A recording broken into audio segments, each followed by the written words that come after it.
आम भाषा में तो कंप्लेंट का मतलब आप जानते ही होंगे। बचपन से लेके आज तक ना जाने आपने कितनी कंप्लेंट्स करी होंगी और आपके अगेंस्ट कितनी कंप्लेंट्स आई होंगी। कभी स्कूल में कोई कंप्लेंट कर रहा है, कभी आप पेरेंट्स से कंप्लेंट कर रहे हैं।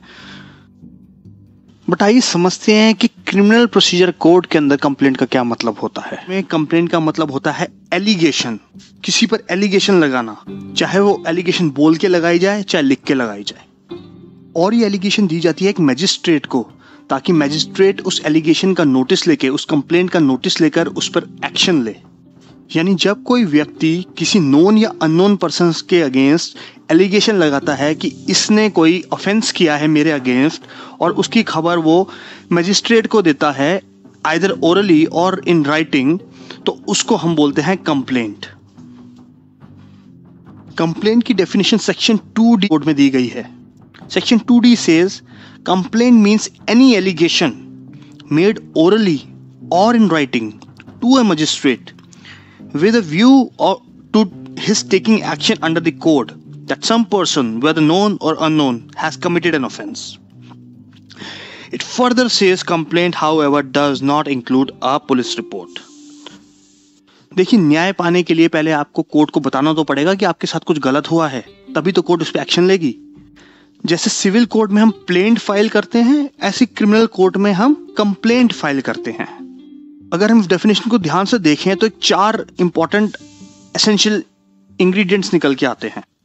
पहला, the complaint can be in writing और made orally to a magistrate.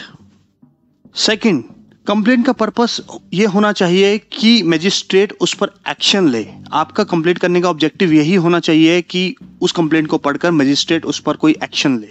तीसरा, कंप्लेंट में कोई एलिगेशन होनी चाहिए कि किसी व्यक्ति ने कोई ऑफेंस कमिट किया है, चाहे वो व्यक्ति नोन हो या अननोन हो, उससे फर्क नहीं पड़ता, लेकिन ऑफेंस करने की एलिगेशन जरूर होनी चाहिए। Fourth point, complaint police report नहीं होनी चाहिए।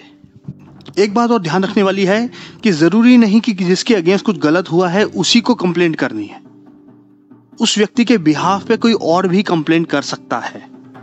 हालांकि कुछ ऐसे ऑफेंसेस हैं जहां पर एग्रीव्ड पर्सन को ही कंप्लेंट करनी होती है, बट ऐसे मामले बहुत कम है और हम इसके बारे में आगे पढ़ेंगे। लेकिन जनरल रूल यही है कि कोई भी कंप्लेंट कर सकता है, चाहे उसके अगेंस्ट क्राइम हो या ना हो। अब जो टर्म है कंप्लेनेंट, वो कोड में डिफाइन नहीं करी गई है, बट हम कह सकते हैं complainant means the person who makes the complaint. शिकायतकर्ता को हम कंप्लेनेंट बोलेंगे।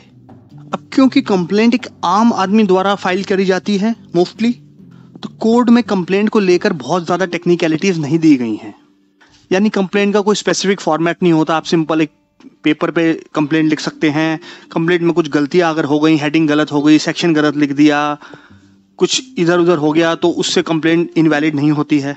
कंप्लेंट में सारे फैक्ट्स बहुत ज़्यादा डिटेल में देने की भी ज़रूरत नहीं है। बस इतना आपको क्लियरली मेंशन करना होगा कंप्लेंट के अंदर, जिसके बेसिस पर मजिस्ट्रेट को समझ में आएगी ऑफेंस क्या हुआ है और वो उस पर एक्शन ले सके या फिर उसे पुलिस से इन्वेस्टिगेट करवा सके।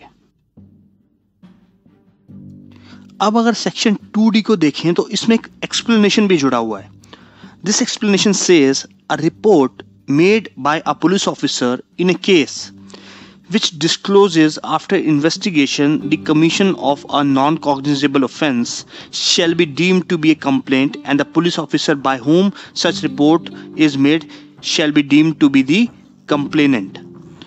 तो इसका मतलब ये है कि वैसे तो पुलिस रिपोर्ट को कंप्लेंट नहीं माना जाता, लेकिन अगर किसी नॉन कॉग्निजेबल ऑफेंस में पुलिस कोई रिपोर्ट भेजती है मजिस्ट्रेट को, तो उसको कंप्लेंट माना जाएगा और पुलिस ऑफिसर को कंप्लेनेंट माना जाएगा। अब कंप्लेंट कितने समय में फाइल करनी चाहिए?